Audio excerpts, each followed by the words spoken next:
Despite the wonderful successes at the Supreme Court this past week, despite the inspiration that came to us from Charleston, South Carolina, with respect to concerning the response of the people to a horrible tragedy, despite those wonderful things that sometimes happen to us, we live in a very troubled world. Hobbes thought that it was so awful that the only way to contain humankind was with awesome power, which he described as the Leviathan. John Locke thought that we might live peacefully together under a social contract. We call it a covenant. Thomas Jefferson followed that same path when he wrote the Declaration of Independence. It was the beginning of our own social contract, which came into the Constitution of 1789. However, in leading up to that Constitution, James Madison wrote, "If men were angels, no government would be necessary."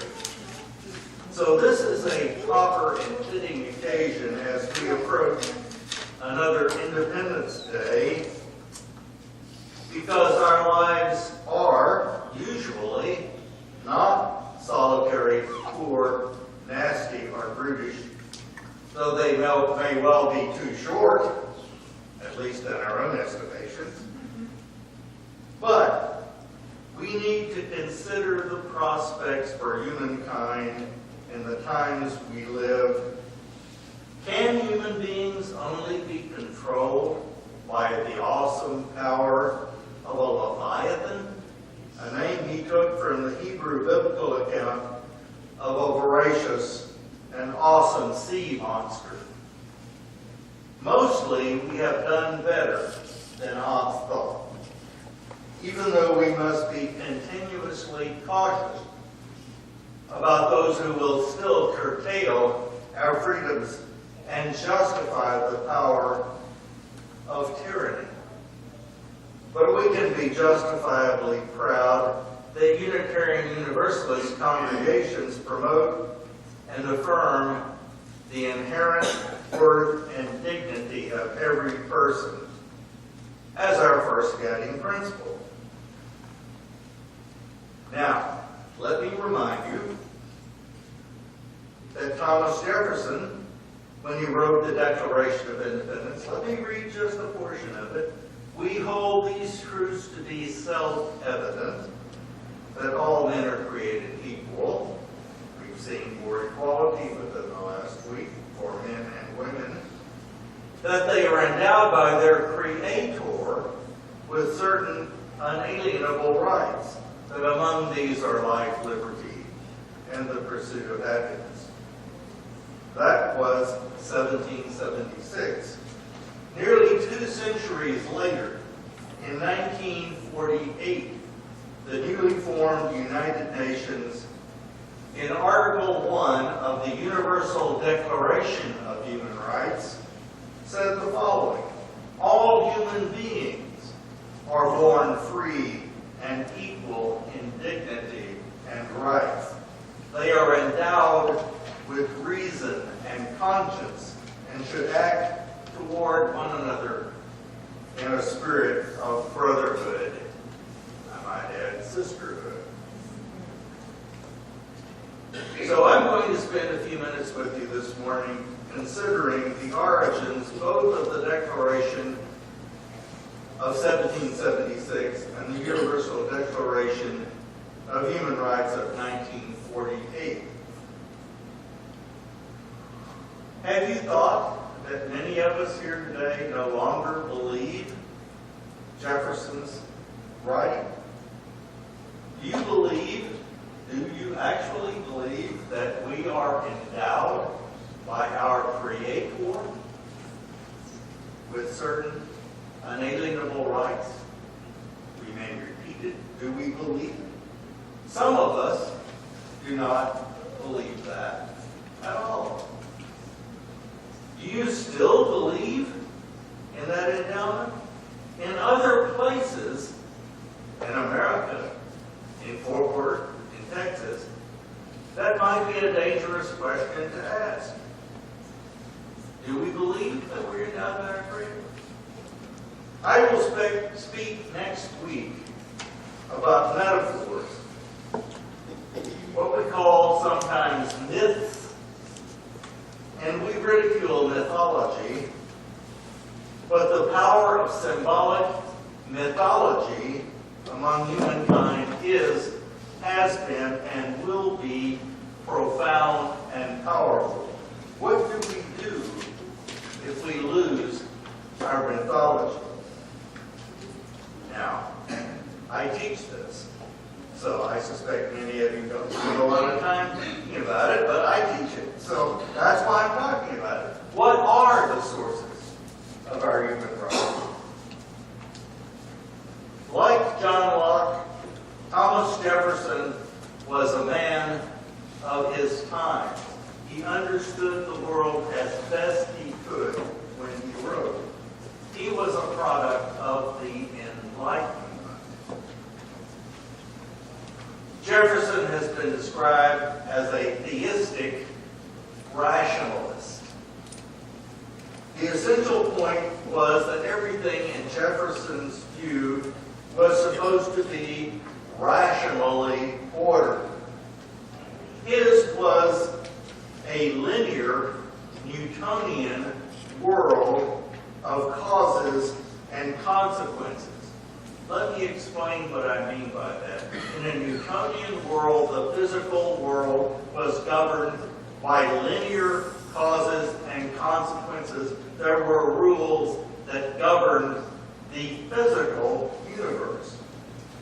Locke's book was published in 1689, only 2 years after Newton published his famous book called Critique Mathematica. Okay. So, if Newton was right that there were causes and consequences and rules that governed the physical universe, might that also be true of the social world in which they live? Jefferson thought that that was true. And so did the founders of our Constitution. But the Creator for them was not Mega Man, far away in heaven above.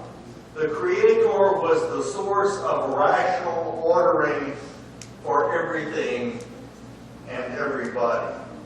That was their mythology of the late 18th century. So, I'm going to ask you some questions to ponder.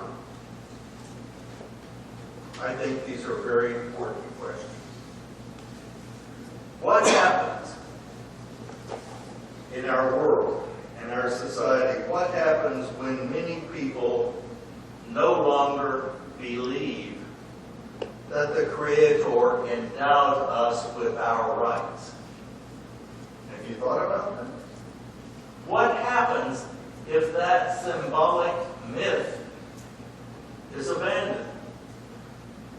What happens if we live in a globalized world that is multipolar, multilateral, and multifaceted, and people hold many different views? What happens when we live in a world with many different religious and secular understandings? Christian adherents are in slight decline in our country, while the United States is still perhaps the most believing nation in the Western world. But globally, we have a mixture of belief and disbelief. What is the foundation for universality if our universalistic claims are, as I have said, multifaceted? So, chose some ideas from a book. I've been using this book for a long time. It's called, wonderful title, The Politics at God's Funeral. You ever heard that title? The Politics at God's Funeral was published in 1983 by Michael Harrington, who was the leader of the Democratic Socialists of America, meaning he believed in ordered social change, not in violent social change. But Harrington wrote in 1983 what would happen when the transformative beliefs, the transformative ideologies of the world had passed away. When Marxism, capitalism, and may I add, Christianity have passed away, what will happen? What happens, what will happen when they no longer offer guiding maps for human conduct? What happens to us if the sources of our inspiration go away? Do we need some kind of transformative belief system? Consider the failures of the last century, the 20th century. The Soviet Union set for itself the transformative task of creating new socialist man. Ever heard that phrase? I had a friend named Andrei Kokoshin, who was on the Central Committee of the Communist Party in the Soviet Union, and I hosted him several times in this country. And he believed this. He was a believing Marxist-Leninist. He's the only one I have known up close and personal. He believed in transforming the nature of man into new socialist man. A society of people who would work cooperatively, in his view, for the good of the community and not for their own selfish ends. He believed that. However, Marxism, under Stalin, in fact and indeed, killed millions of people in the years leading up to World War II, during World War II, and after. Marxism was, according to a book that has been written, the God that failed. Chinese communism. I went to China in 1978, shortly after the fall of the death of Mao Zedong. And with much the same idea of transforming the nature of society, Mao tried to promote what was called the Great Leap Forward. Remember that? In 1958 it began, and new ways of social organization were going to replace the old ways, but the Great Leap Forward produced mass starvation and killed millions of Chinese people in the name of the People's Republic of China. Now those are the easy ones. We don't find too many people who stand up and say, well, on the other hand, the Soviet Union, or on the other hand, the People's Republic of China. We don't find much of that. So let's go to the more difficult one. Capitalism, Harrington thought, had largely failed to sustain a society of equal opportunity. It had failed to create a meritocracy in which, listen to this, education and fruitful work would sustain upward mobility for many people. Those who worked hard, generation after generation, would prosper. We live in a time in which, for lots and lots of people, that is not true. Christianity sought for 2,000 years to to transform humankind from being mostly self-seeking and hedonistic into caring, altruistic, and loving people. As it is said at the end of formal confessions, your sins are forgiven, go and sin no more. It's difficult to be more transformative than that.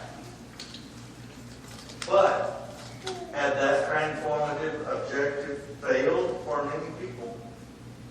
Arrington thought so. So if we look at the history of the 20th century forward to our own time, the transformative belief systems of the world have mostly failed and passed away. Now you may ask yourself the question, do we need a transformative belief system? That's another long discussion. But ask yourself the question, if we do need some kind of transformative ideology, what might be the next one that will arrive on the face of the earth? It will no longer be a world map that answers all our questions, but it might be a steadfast guide for people to follow. So, what may be the most powerful, universal mythology, belief system that is transcendental for all of us? So let me consider for the next few minutes the power of universal human rights. The idea, the simple idea, which we'll discuss next week, that all people, all of us, are brothers and sisters together in one world. What a simple idea. There's no us, there's no them, there's no others. It's all of us are brothers and sisters together. Can we all be brothers and sisters, as was suggested by Mohandas Gandhi? Let me give you some, I hope, decent prospects based upon our own history. In 1941, Franklin Roosevelt gave a State of the Union address in which he spoke of the four freedoms. You've heard of those, but you might not remember each of them. He said, we stood for freedom of speech, freedom of religion, freedom from want, and freedom from fear. Those four principles together formed what was called the Atlantic Charter, which was joined by Winston Churchill of Great Britain and President Roosevelt when they met in August of 1941, just before the beginning of World War II. And it became the guiding principles of what was called the Declaration of the United Nations in 1943. The United Nations was created as an organization in 1945, and one of the key elements was its eventual proposal of the Universal Declaration of Human Rights of 1948. That was led by Eleanor Roosevelt, who was the probably moral leader of the cause toward a Universal Declaration of Human Rights. The intellectual leader was a guy named René Cassin of France. There was a third person who was very important from Lebanon. Without their moral and political leadership, there would not have been a Universal Declaration of Human Rights in 1948. So let me describe for you a few things that are part of this process. The Universal Declaration of Human Rights in 1948 was aspirational, meaning there was no mechanism to enforce it. It contains two concepts that are important. One is called negative rights. The negative rights enumerated in the Universal Declaration are those rights involving things that government and power and authority is not supposed to do to us. The negative rights include freedom of speech, religion, all those four freedoms, those kinds of things that governments are not supposed to interfere with, personal dignity and autonomy. We have done in this country, for most people, most of the time, relatively well compared to much of the world with respect to those negative rights. The second concept we have not done so well. They're called positive rights. Positive rights are contained in Article 25 of the Universal Declaration of Human Rights. Let me read you one paragraph. And listen carefully and think about whether we have these in these United States. Everyone has the right to a standard of living adequate for the health and well-being of himself and his family, including food, clothing, housing, medical care, necessary social services, and the right to security in the event of unemployment, sickness, disability, widowhood, old age, or other lack of livelihood in circumstances beyond our control. We don't do so well on most of those, do we? We never have. We may. We never have up to this point done so well on that.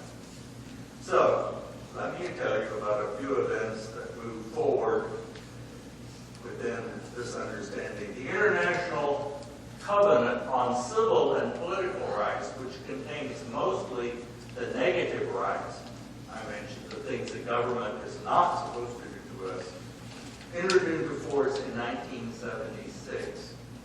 And the United States ratified that covenant in 1992. It took us a long time to do it. But we had a series of reservations to that covenant, including we reserve the right to enforce the death penalty. Can you take pride in the fact that Texas is right at the top for preserving the death penalty? Okay. The United States was careful, however, when it ratified the Covenant on Civil and Political Rights to include a lot of reservations. So the International Covenant on Civil and Political Rights is not itself enforceable within the United States. That's not too bad, because with the Bill of Rights, our own, we do relatively well. So we can, I won't say get along without it, but we can circle around and find the same course. Second covenant, the International Covenant on Economic, Social, and Cultural Rights contains most of the positive rights that I've mentioned. The paragraph, Article 25, that I read a few moments ago. We have never ratified that covenant. The idea that in the United States you have a right to food, clothing, shelter, security, simply doesn't exist. We have never, ever ratified it. Okay. Why? That's another lecture. Too many of us in America, too many of us in Texas, not in this room, I hope, believe that many of the poor folks deserve to be poor. Dare I say it, they're lazy, shiftless folks who deserve to be poor. Sometimes called social Darwinism, but that's another subject, okay? So, Texas has been particularly strong in its characterization of the undeserving